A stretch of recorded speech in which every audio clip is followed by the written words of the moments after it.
Hello friends, welcome back to YouTube channel economics आसान है। Guys, आज हम इंडियन इकोनॉमिक डेवलपमेंट का chapter number 1 Indian economy on the eve of independence को continue कर रहे हैं। अगर गाइस आपने हम तक फॉलो नहीं करा तो फॉलो कर सकते हो Facebook, Telegram, x, WhatsApp, Instagram पर। इनका लिंक मैं तुम्हें डिस्क्रिप्शन में दे दूंगी। आज की क्लास में डिटेल में डिस्कस करने वाले हैं कि एग्रीकल्चर सेक्टर किस तरीके से स्टैग्नेंट हो गया था, ग्रोथ जो है एग्रीकल्चर सेक्टर की रुक गई थी ड्यूरिंग द ब्रिटिश गवर्नमेंट, जब ब्रिटिशर्स हमारे ऊपर क्या कर रहे थे, रूल कर रहे थे।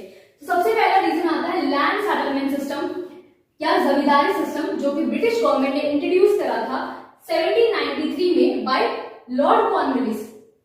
एग्जाम में क्वेश्चन आ जाता है, एमसीक्यू में पूछ लेते हैं कि लैंड सेटलमेंट सिस्टम या परमानेंट लैंड सेटलमेंट सिस्टम या जमींदारी सिस्टम कब इंट्रोड्यूस हुआ? 1793 में हुआ। किसने करा था इंट्रोड्यूस? Lord Cornwallis. क्या था जमींदारी सिस्टम, क्या था permanent land settlement system, discuss करते हैं। देखो यहाँ पर क्या था कि जो जमींदार थे उनको ब्रिटिशर्स ने बोला था कि आपको फार्मर से लगान कलेक्ट करना है, लगान काइंड ऑफ टैक्स ही है, लगान कलेक्ट करना है और वो एक particular fixed amount fixed date को किसको देना है? ब्रिटिश गवर्नमेंट को देना है। अगर ऐसा नहीं कर पाता था जमींदार तो उसको जमींदार के राइट से ही हटा दिया जाता था। अब यहाँ पर फार्मर की कंडीशन कैसी है कुछ लेना देना नहीं है, फार्मर्स की कंडीशन कैसी है कि क्रॉप्स प्रोड्यूस हुई है नहीं हुई है, कोई लेना देना नहीं है। जमींदार जो है irrespective of farmers condition collect करता था लगान और किसको देता था? ब्रिटिश गवर्नमेंट को। तो ना तो जमींदार फार्मर्स के लिए काम कर रहे थे, ना ब्रिटिश गवर्नमेंट फार्मर्स के लिए काम कर रही थी। फार्मर्स तो बीच में पिस गए थे, इवन फार्मर्स तो सुसाइड तक कर लेते थे। क्यों? क्योंकि क्रॉप्स प्रोड्यूस हो नहीं रही है और लगान देना है। लगान कैसे देंगे भाई? वो कंडीशन तो देखनी चाहिए कि सामने वाला उस कंडीशन में है भी या नहीं है, पे करने के लायक है भी या नहीं है।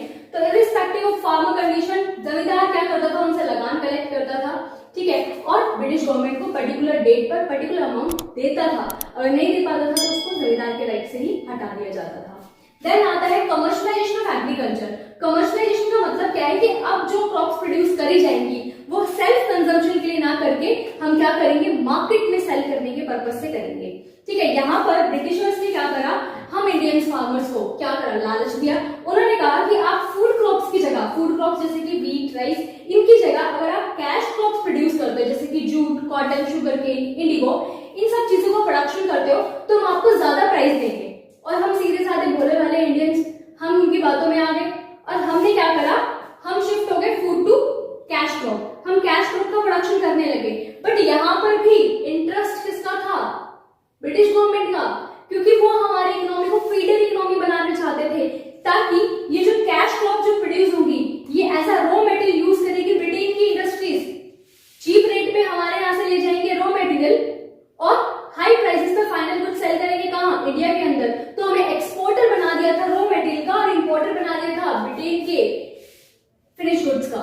तो यहां पर देखो, अब जब हम एक्सपोर्ट कर रहे हैं कैश क्रॉप्स का तो हमारे पास पैसा तो आ रहा है, बट उस पैसे का यूज अब हम सेल्फ कंजम्पशन के लिए, फूड परचेज करने के लिए कर रहे हैं। क्योंकि पहले के टाइम पे क्या था कि जब हम फूड क्रॉप्स को प्रोड्यूस करते थे तो सेल्फ कंजम्पशन करके थोड़ा बहुत बच जाता था तो उसको सेल करके थोड़ी बहुत इनकम आ जाती थी। अब यहाँ पर जितना भी पैसा आ रहा है वो पैसा हम फूड को खरीदने में लगा रहे हैं और फूड भी हाई प्राइसेस पे मिल रहा है क्योंकि ब्रिटिश गवर्नमेंट सेल कर रही है। समझ में आया? तो यहाँ पर फार्मर की कंडीशन में सुधार आने की बजाय और वर्स कंडीशन हो गई थी उसकी, और इकोनॉमी में बहुत ज्यादा फ्रिक्वेंट फैमिन भी आए थे, शॉर्टेज हो गई थी फूड की। फैमिन क्यों आए थे? क्योंकि इंडिगो जैसे प्रोड्यूस कर रहे हैं तो उससे लैंड की फर्टिलिटी कम हो जाती थी, फूड प्रोड्यूस नहीं हो रहा है, तो फ्रिक्वेंट फैमिन आए थे इंडिया के अंदर। तो कंडीशन हमारी ही खराब हो गई थी। फायदा किसका हो रहा था? ब्रिटिश गवर्नमेंट का। देन थर्ड आता है low level of productivity. Productivity बहुत कम थी। जो कैपेसिटी है लैंड की कि वो प्रोड्यूस कर सकती है, ज्यादा अमाउंट में हम ग्रेन्स प्रोड्यूस कर सकते हैं, बट उसके लिए हमें क्या करना पड़ेगा? फर्टिलाइजर यूज करने पड़ेंगे, टेक्नोलॉजी यूज करनी पड़ेगी नई, ठीक है, इरिगेशन फैसिलिटीज देखनी पड़ेगी। तो वो सब के लिए हमारे पास पैसा नहीं था, तो प्रोडक्टिविटी हमारी बहुत कम थी, बहुत कम हम प्रोडक्शन कर पा रहे थे। Then scarcity of investment. अब फार्मिंग तो है ही एक रिस्की बिजनेस और उसमें इन्वेस्टमेंट तो लगती है, इन्वेस्टमेंट करनी पड़ेगी क्योंकि मान लो अगर फ्लड आ जाती है तो ड्रेनेज सिस्टम भी ढंग से बनाना पड़ेगा, है ना, इरिगेशन फैसिलिटीज भी और सीड्स वगैरह भी अच्छी क्वालिटी के यूज करेंगे तभी तो प्रोडक्शन बढ़ेगा ना। इन्वेस्टमेंट करी जाएगी किसी के ऊपर तभी तो एक अच्छा रिजल्ट मिलेगा, आउटपुट मिलेगा। बट हमारे पास कोई भी पैसा नहीं था इन्वेस्टमेंट करने के लिए, हम वही पुरानी टेक्नोलॉजी यूज कर रहे थे जैसे रिसोर्सेज थे उसी का यूज करके प्रोडक्शन कर रहे थे, जिसकी वजह से प्रोडक्टिविटी बहुत कम थी। अब फार्मर्स तो इस कंडीशन में है ही नहीं, क्योंकि फार्मर पुअर है, टेनेंट है, ठीक है, शेयर क्रॉपर्स है। तो शेयर क्रॉपर्स वो होता है जैसे कि जो लैंडलॉर्ड है वो उससे पैसे लेने की बजाय उसको बोल देता है कि तुम्हारी जो क्रॉप्स का जितना भी तुम प्रोड्यूस कर रहे हो उस क्रॉप्स का मान लो 1/3 पार्ट जो है वो मेरा होगा, एज अ रेंट वो ले लेता है, ठीक है, तो ये शेयर प्रॉपर्टी कहलाता है। अब फार्मर तो इस कंडीशन में है नहीं भाई, फार्मर बहुत ज्यादा पुअर है, शेयर क्रॉपर्स है, टेनेंट है, तो वो कैसे जो है इन्वेस्टमेंट कर पाएंगे, नहीं कर पाएंगे।